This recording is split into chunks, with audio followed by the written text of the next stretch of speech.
And welcome again to FAIRtax Power Radio. I'm Bob Paxton. And I'm Elaine Malera. So that means for the second week in a row now, we are the FAIRtax people. Yes, we got to do that. Ron, you've got to come back really quick. I mean, Elaine, I love having you with me, but that is just awkward. The FAIRtax people is just... So obviously, Ron is still on the shelf. He's still on the shelf. He's getting better. It's just a very slow process, so... Hopefully he'll be back very shortly. I hope so. And then you like to be back there. And people don't mind do this. We sometimes we refer to Miss Producer writing us notes and having stuff. That's me. That's her. So we have lured her out from behind the camera to sit on the set today. And I know you're just dying to get back there. Yes, I am. And so we'll get Ron home and get everything all put back together. But normally the first thing we do here on FAIRtax Power Radio is dig into Congress.gov. But we have a different headline for this week. Yes. We did not plan it this way. The bulk of today's program is going to be our conversation with Alex Stovall, another one of the candidates who has signed the FAIRtax Candidate Pledge, one of the ones we met out in Las Vegas. And we'll get to that a bit later. And so we didn't plan it this way, but there's a new pledge signer this week. Yes, there is. We're very happy to announce that. Indeed. With a big shout out to John Gaver. You may recognize that name. He's the guy who wrote the Rich Don't Pay Taxes, or Do They book. Yes. Very good thing to do. Well, he was out in Texas, and he talked to a man named Dan McKaughan, who is running in Texas District 8. Now, that is the seat that Kevin Brady is retiring from. Mm-hmm. And John was able to get a hold of Mr. McKaughan. In fact, he looked at his website and saw a big IRS, with a slash through it. I want to get rid of the IRS thing. I love that sign. And I do too. I like this one too. Yes, I do too. The IRS, taxpayers matter. But John sent us about a 3.5-minute video of Dan McKaughan signing the FAIRtax Pledge. I'm going to use a little screenshot out of it. When we talk to Dan, we'll play the rest of the video. Right. If you want to see it now, there's a link to it from the FAIRtax Pledge, FAIRtax Candidate Pledge page on fairtax.org. It's on YouTube as well. But there's just a little screenshot from it here. We'll play the whole thing a bit later. Oh, really? When we can get a hold of Dan. Very happy that he signed on. And talk to him. So yes. That will be working. Now, here we go. I can dig into Congress.gov. Now, they've made it a little harder here. That used to be that they'd put a little short description behind all of the bills. A bill to amend the Internal Revenue Code 2, thus and so. They don't seem to be doing that anymore. So it's going to be a little bit harder to dig some of this out. Yeah. But this is something Well, that's something like the IRS always does, right? They always make it more difficult and more complicated. Yes, they do. Well, of course, we talked about this one last week, but I think this is a different measure, H.R. 5033. The Rare Earth Magnet Manufacturing Production Tax Credit Act. So apparently it takes more than one act of Congress to get a tax credit for manufacturing rare earth magnets. So okay. Who knows? My brother was a geologist. Maybe I'll talk to him about that. Oh, yeah. Well, my brother's married to a geologist there, too, so I'll have to ask her about that as well. But let's see. Where's the next one? Here it is. This is S-2583, a bill to amend the Internal Revenue Code to provide for rules for the use of retirement funds in connection with federally declared disasters. In other words, another addition to the tax code where the government is telling you what you can do with your own money. That's right. That's right. I mean, it's your money. Why? They don't have any power, or they shouldn't have any power to take it from you or tell you how to spend it. That just drives you nuts. So if I've got my retirement funds, and I guess if I'm in a federally declared disaster area, that I can use some of that without penalty. Of course, there shouldn't be any penalty withdrawing my own money from my... Yeah. But of course, we all know there is. I love this one. H.R. 4889. Don't weaponize the IRS Act. As if it wasn't already. See, yeah, this is Representative Mike Kelly from Pennsylvania, and again, this one actually has some text with it. Most of the times that the text isn't published by the time we look at these things, but it's basically raising the ceiling that you have to meet before you're subject to reporting requirements. Oh, okay. So if you make X number of dollars, you have to file. Now that's a higher number, so all right. So that will hopefully exclude some organizations from having to report to the IRS to begin with, and they're trying to make it a lot more difficult for the IRS or political operatives, really, to force these organizations to reveal their donor lists. Oh, yeah. So they're trying to I could go along with that one. But it's insane, really, when you think about it, that there has to be a specific act of Congress to outlaw weaponizing the IRS. Yes. I got a better idea. I know what that is. Let's get rid of the IRS. Yes, sir. Let's get rid of the IRS entirely, put it completely out of business by eliminating the income tax that it is charged with administering and enforcing. And when the fair tax becomes law, the IRS goes poof. Poof. It's gone forever. Gone forever. One more here. Now I got to dig farther down here to find these things. This is S2554, the Renters Tax Credit Act of 2021. Apparently, if you're renting, homeowners apparently get some. They get some kind of tax breaks. Right. Mm-hmm. It's not fair that renters don't get those same breaks, and so Representative Sherrod Brown of Ohio is introducing the Renters Tax Credit Act. I got a really good idea too. The fair tax has a renter's tax credit in it. It's called a prebate. A prebate, that's right. That's a great tool. Yes, and I would refer everyone to the Grassroots Corner that Jim Bennett wrote on this hostile argument. He's got a series of hostile arguments people raise about the fair tax. Right. One of them is, if the fair tax is passed, then I'm going to start paying taxes on services and things that I don't have to pay taxes on now. And he makes a really good point, that taxing necessities, like groceries and clothing and rent and stuff like that will be taxable under the fair tax, is really not under the prebate. That's right. The taxes you pay on your basic necessities are refunded back to you once a month. And the people don't realize how much of embedded costs are in those products and services that they're purchasing. Oh, yeah. And that all goes away. That all goes away. Or a majority of it does anyway. Yeah. So let's see if this is going to be harder to dig into every week. We're still going to do it. Yeah. I think we have to do it. It's your favorite thing. The best argument we can make for getting rid of the tax code as it currently exists is to show people what crazy things the Congress critters are trying to put into it. How many are in there now? Do you know? Yeah. If you go to what we're doing, you go to congress.gov and you put the words Internal Revenue Code in quotes in their search bar, so you're searching on the whole string and not just those individual words. Be sure that you're looking only at legislation in the 117th Congress, and that search, as we speak today, returns 1,175 hits. Oh, dear Lord. Fortunately, they're all just proposals at this stage. Thank goodness, but some of them will get through. You know they will. Some of them will get through and some of them won't. But yeah, there's just what the Congress critters are doing to the tax code is crazy. And we just like to shine the light of truth on them here in FAIRtax Power Radio. Yep. But let's move on here. The bulk of the program today, you remember Alex Stovall? Oh, yes. We went to... Very nice young man. He was, keyword, young man. Yes. He was one of the 4 candidates we met out in Las Vegas who signed the FAIRtax Candidate Pledge. And we are trying to get conversations with all of them, of the now 6 signers that we've got. Alex is number 4 that we've talked to. Hopefully we can get Willie Montague and our new signer, Dan McKaughan, here on the program fairly shortly. But it was really interesting talking to Alex. Well, I can't wait to hear the interview. This is going to be great. All right. Well, let's roll it. Okay. And FAIRtax Power Radio is pleased to be continuing our candidate pledge signing series with Alex Stovall from Arizona. Thank you for taking time to visit with us. I know you're busy today. Yeah, thanks for having me. It's a pleasure. Okay, looks like you're out and around on the street meeting people already as we speak. Yes, I am. Campaign never stops, and I'm a people person, so.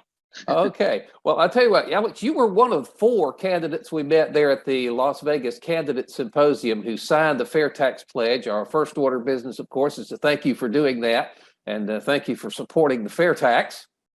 And first, kind of standard first question here. Had you known about the FAIRtax before that Vegas conference, or was Vegas the first time you ever exposed to it? Vegas was the first time I was exposed to it, and I think that was by design. Oh, so keeping us confused keeps them in business. Okay. So you first heard about it in Vegas. You must have heard a tremendously convincing presentation to come in there and not knowing what it was and leaving saying, I want to run on this. Yes, correct. Okay. I always ask people, there is a lot to like about the FAIRtax, What reached out about the FAIRtax to you and convinced you that you wanted to run on it? I believe in creating equal opportunity for everybody, and understanding taxes and understanding financial literacy were one of the things that I was really big about. And it's one of the big campaign talking points that I have. So I think that specifically is kind of what intrigued me about it. Okay, well, expand on that a little bit. When you're out campaigning and talking to people, what about the FAIRtax do you tell them, and what is their reaction? When I campaign, I don't necessarily hammer too much the specifics of it, but I do let people know creating opportunity and making it fair across the board for everybody. We want to create opportunity zones in our communities. We want to create the opportunity for people that maybe don't have the capital to be able to do things. And those that do have the capital, we want to make sure that they're the money that they're working for, that it's being allocated correctly and they're being taxed fairly. Okay, just curious, of all of the people you talk to, what percentage of them have at least heard of the FAIRtax, and how many of them have no clue what you're talking about and you have to educate them on it? I would say about 100% of people I talk to have never heard of the FAIRtax. Oh, then we've got a lot of work to do, don't we? Yes, and I specifically target people in the inner city community, so that would make sense. Okay, so that reminds me of something. When we talked to Reuben Young here in Florida, he told us that his heart and soul constituency was the inner city, traditionally really heavily blue areas, and he thought he could take you get to keep your money. All your withholding goes away, the payroll taxes go away, you get to keep more of your money with a FAIRtax. He thought he could use that point to make inroads with his constituency there. Do you find the same thing? Yes, I would agree so. Everybody likes to keep more of their money. And if we raise taxes, it's a trickle-down effect, right? If we raise taxes on big businesses, they're not going to capture that cost. It's going to roll right back down to the little guy, the average working class American. And we're struggling as it is. So I think the FAIRtax is a great milestone, a great foundational pillar to build upon. Yeah, that's one thing people don't understand. When you tax corporations, they just pass that cost right on to their customers and their shareholders and everybody else. People pay every penny of a corporate tax, and the FAIRtax reduces that to zero. Now, we always say that's going to be the greatest jobs bill ever. The FAIRtax will attract businesses from overseas to come to the United States. Exactly. I'm a firm believer in making America no longer for sale and promoting our businesses within our country and then expanding externally. All right. Well, I'll tell you what, have you ever met anybody, maybe this is a loaded question, I shouldn't ask you this. Have you ever met anybody that you've explained the FAIRtax to and they didn't like it and they say, "Ooh, I think the income tax and the IRS is a better way to do things"? No, I haven't. And I think that's partially because education is key, right? Allowing people to have the opportunity to understand taxes, to understand the dollar, to understand where their money is going, how it's being allocated, is what we as elected officials and congressional candidates should be doing. And as an elected official, that's something that I believe I'm going to be campaigning strongly to push. All right. Well, are you familiar with the FAIRtax palm cards? This is a little card. It's about a 3x5 card. On the front of it, it has federal law, tax problems, and bad practices. And there, I don't know how well you can see this because it's going to be messed up in my little virtual background. But there's problems on one side, and then the back side has the prebate schedule and kind of the FAIRtax solution for everything. If you would like a supply of these, I can put some in your hand. Yes, I would. All right. I do a financial literacy class once a month, so I would be able to translate that into I guess you could say, a language that people in the inner city community can receive and understand. Okay, well, stay with us on the line when we're done here. I'll get you a mailing address and I'll send some of these out to you. Sounds like a plan. Thank you. Now, this is really something that catches my attention. You're obviously a really young man, okay? Now, I got to admit that when I was your age, my big ambition in life was to be a radio disc jockey. You know, that was back when radio stations were run by people and not computers. I wanted to do that. You want to be a congressman. What is inspiring this in you? Well, I would say there's millions of things that have inspired me to run for office, specifically having a pulse on the community, hearing the hurts, the issues, and the concerns. I grew up in my community. I'm an Arizonan. And to see that the same old things are still taking place and there have been no changes. The roads haven't changed. The light rail hasn't changed. there are so minute of changes. It's concerning to think all this money is being pumped into the state, pumped into the city, pumped into the government, and none of it's getting allocated back into the inner city communities. They're being abandoned, forgotten about. Okay. And that touched my heart, and that's what inspired me. Okay, well, I've seen some of the stuff that you've posted up to Facebook. You are casting yourself as Alexandria Ocasio-Cortez's worst nightmare, which I think is pretty good marketing, you know. Now, just to be clear, you're not running directly against her. You're in Arizona, she's in New York. So you're basically saying, if I'm elected to Congress, I'm going to make sure that her vision of America does not get implemented, correct? Correct, because the individual that's currently sitting in the seat votes 98% of the time with AOC. That's a huge concerning problem to me. Most people don't know that about AOC and the individual. I'm not giving them the publicity that's currently seated in the chair. But I do believe that there's a socialistic agenda that they're pushing, and they want everybody to be equally miserable, excluding themselves. I have a problem with that. So yes, I would be campaigning specifically against her policies. Okay, well, you and her are both, you know, pretty young folks, and you obviously have completely different visions for the country. Now, I've got to admit, you know, I'm an old retired guy. I'm afraid I do not have my finger on the pulse of America's youth. But I do know that if you listen to the media, they'll tell you that just about anybody and everybody under the age of 30 agrees with AOC. Now, you're obviously a living proof that that's not true. So is the media really not telling us the truth? Is there a youth movement among your generation where they are reachable? Or is everybody just so far left that okay, it is reachable? And I say it like this. I have one of the most liberal universities in my district. And if I can get them to sign a petition signature sheet to get me on the ballot, that tells me there's still hope. I think it's not that the news is giving true information or honest information. They're getting selective with what they share. They're giving partiality of the truth. And I think that's why we have the issues we have. They're not being honest across the board. So we've got to find a way to put pressure on the broadcasting stations to make sure that they're being people of moral, people of ethics, and people of honest integrity.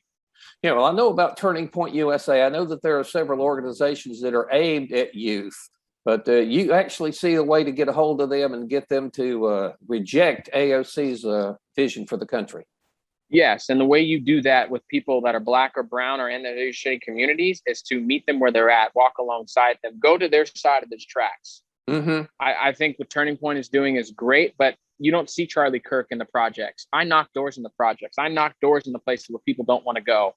You have to be all things to all people, is what Paul said, right? To be a missionary, to be a representative of the people, you have to be a representative of the people in its entirety in your district. And I think that's what's been missing. And that's why our campaign has been so efficient and effective.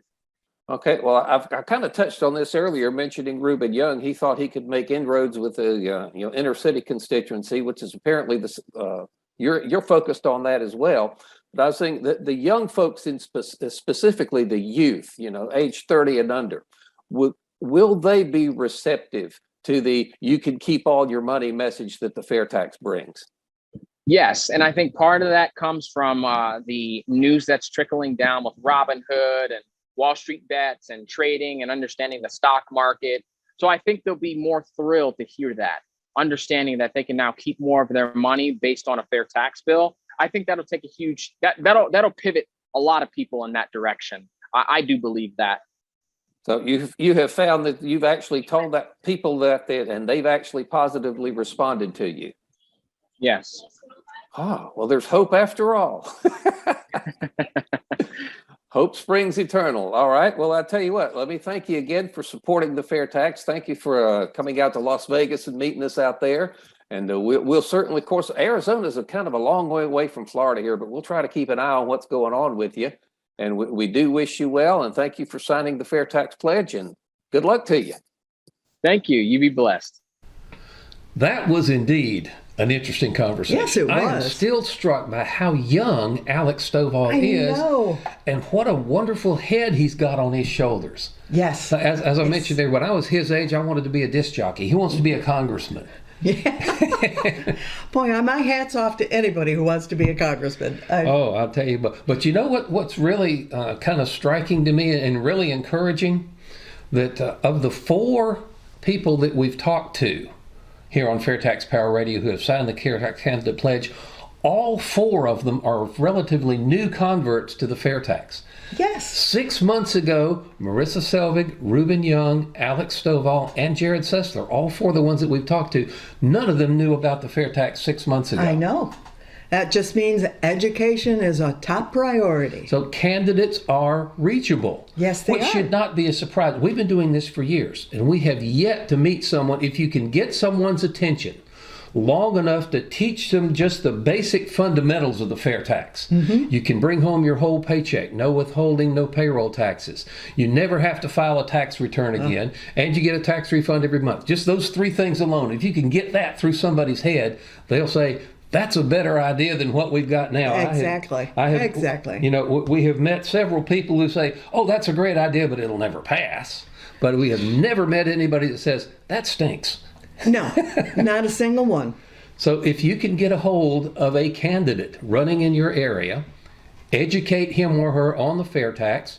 I mean, these people are reachable. And Marissa and Reuben and Alex and Jared are living proof that you can do that. Yes, they are. Yes, they are. So we're looking forward to talking to Willie Montague shortly. I don't know if his story is the same as the other ones. And I don't know anything at all about Dan McKaughan yet. We'll have to talk to him as well. Yes. But looking forward to it. That's it. We are 3 for 3 in the 3 of the 4 candidates from Las Vegas that we personally talked to. Yes. Marissa did her own research when somebody asked her about it. She didn't know about it, so she went home and researched it herself. Found it was a wonderful idea and signed the pledge. But somebody approached her in the beginning, and that's why she looked. The rancher there asked her about it, and of course John Gaver approached Dan McKaughan, so we'll get into that a bit later. But this kind of leads into why I think it is so vitally important that we get as many FAIRtax supporters as possible at the next CPAC. Oh, that would be a great idea. I mean, how about 500? 500, yes. The FAIRtax 500. That may be an overly ambitious figure, but heck, you know, shoot for the moon. If you only get half of it, you've still done a pretty good job. That's right. I think if there were 500 people and every one of them had only talked to one candidate like we did with Reuben. Exactly. Now the chances of getting 10 minutes with a really high-profile candidate like Ted Cruz or Marsha Blackburn or Matt Gaetz or people that have a really high name recognition factor, you're probably not going to get to. But there are lots of Reuben Youngs wandering around there. Exactly. And they have a good shot of being your next representative. So talk to them. Well, yeah, how good a shot they have kind of varies a bit. But the ones that really are not as well known, like Reuben was, they are desperately looking for ways to differentiate themselves from the pack. That's true. And if you can educate people like Reuben, like Alex on the FAIRtax, and they can set them at the convention, though, we had a guy talking about you want to be a purple cow to set yourself apart from the rest of, if you look out in the field and one of the cows is purple, that's the one that's going to grab your attention. That's right. So they were trying to teach candidates how to be a purple cow, and I think the FAIRtax does that with bright flashing purple LEDs if they're from even if you just go to the CPAC and you're wearing a FAIRtax shirt like this one, or a FAIRtax hat or buttons, I mean, it draws attention. Yeah, so if there were 500 people at CPAC, every one of us talked to just one person like we did with Reuben. That's 500 candidates running on the FAIRtax, which is more than the number of House seats that are up for grabs every year. That's right. So that's what hopefully our success with Reuben and these other folks will inspire people. Hey, I can reach through to these people. I can convince someone who actually may get to vote on it that the FAIRtax is a good idea. I think it's a wonderful idea. So we need to do that. And of course, I love the idea of having 500 FAIRtax volunteers walking around in front of all the media as well. There seems to be a media blackout. Yes. On talking about the FAIRtax. But you do remember when we walked down, they used to call it Radio Row, I think it's Broadcast Row now there. A couple of people just kind of politely waved at us, but Ben Ferguson said, waved at he was happy to see us. He was really enthusiastic about it. Yes, he was. And one more thing before we run out of time here. Last week we talked about what I think is going to be the most significant development in the FAIRtax movement, and that's the new marketplace. What a wonderful idea Mike came up with. It is. That's great. Now, if you missed last week's program, you really need to go to FAIRtaxGuys.com, go back and check it out. Number 278, More on the Marketplace. It's an interview with Mike Simmons, who hatched the idea to begin with, yes, and has the technical skills to make it happen. Now, in a nutshell, the FAIRtax Marketplace is basically a storefront. It's like going to the mall. Right. Once you go into the mall, there are a bunch of different stores within the mall. And of course, your transaction is with the individual store, not with the mall itself. Correct. So you go to the FAIRtax Marketplace, all of the vendors that are listed there, you click through to their websites, and if you buy something at one of the participating vendors' websites, then AFFT gets a small commission on that sale.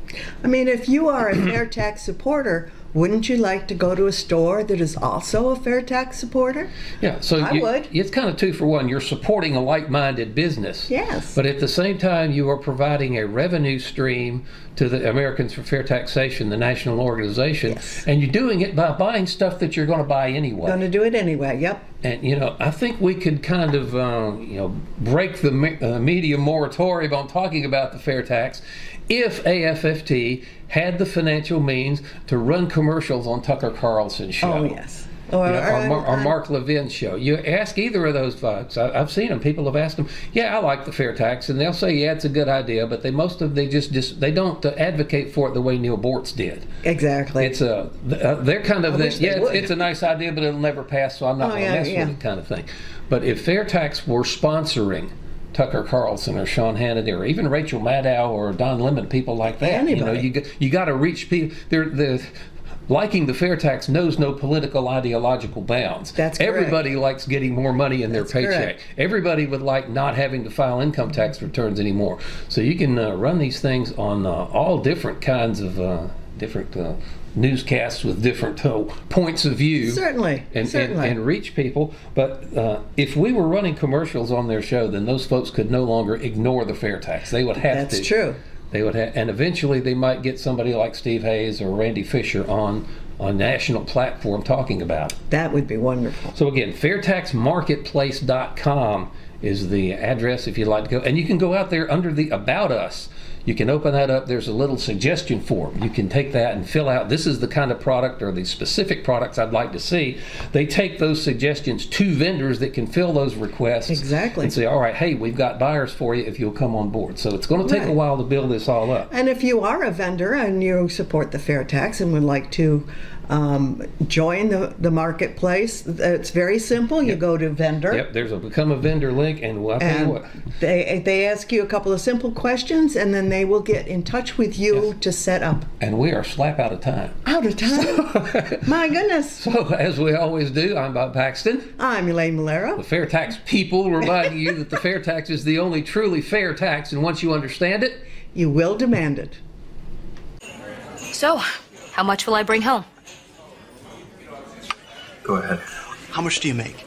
What'd you say, 40,000? Okay, keep it simple, throw out the deductions, all that stuff. So, you got your 40K, right? Now the first 8,000 is going to be taxed at 10%. The 8 to 33,000 is going to be taxed at 15%. And the 33 to 40, of course, is 25%. So that brings your total to $6,345. Okay, so the average is what? 16%. Okay, and then on top of that, you got Medicare, which is 1.5%, and then of course your Social Security, which is 6.2%. So actually, your new total is $9,405. Which is 23.65%. You're getting it. You're getting it. Don't even get me started on what the boss has to pay. He's got to pay a portion of your taxes as well, so you don't have to. Right.